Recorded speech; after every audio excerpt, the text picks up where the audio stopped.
Marc, chapitre 3. Jésus entra de nouveau dans la synagogue. Il s'y trouvait un homme qui avait la main paralysée. Ils observaient Jésus pour voir s'il le guérirait le jour du sabbat. C'était afin de pouvoir l'accuser.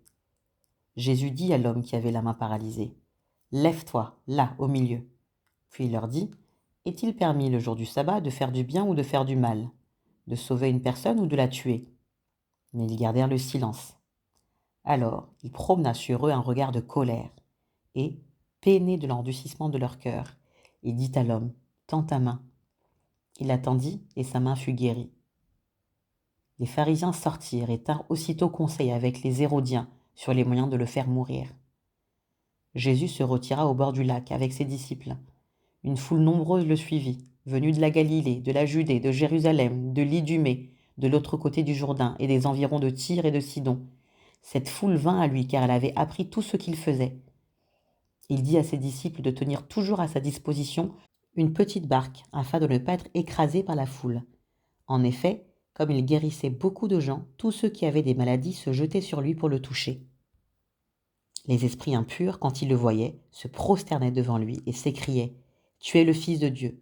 Mais il leur recommandait très sévèrement de ne pas le faire connaître. Il monta ensuite sur la montagne. Il appela ceux qu'il voulait, et il vint vers lui.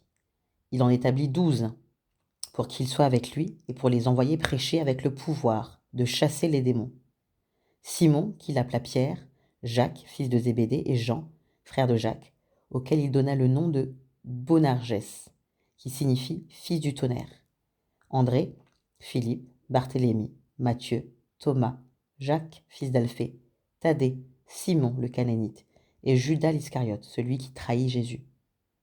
Ils se rendirent à la maison et la foule se rassembla de nouveau, de sorte qu'ils ne pouvaient même pas prendre leur repas.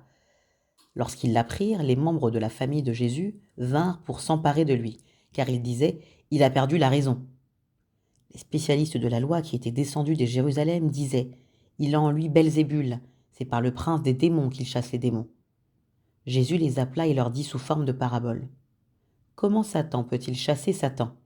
Si un royaume est confronté à des luttes internes, ce royaume ne peut pas subsister.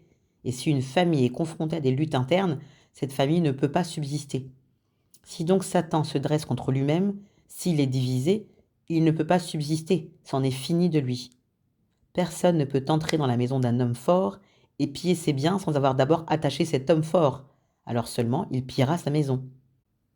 Je vous le dis en vérité, tous les péchés seront pardonnés aux hommes, ainsi que les blasphèmes qu'ils auront proférés. Mais celui qui blasphème contre le Saint-Esprit n'obtiendra jamais le pardon. Il mérite une condamnation éternelle. » Jésus parla de cette manière parce qu'il disait : « Il a un esprit impur. » Sa mère et ses frères arrivèrent donc, ils se tenaient dehors et l'envoyèrent appeler.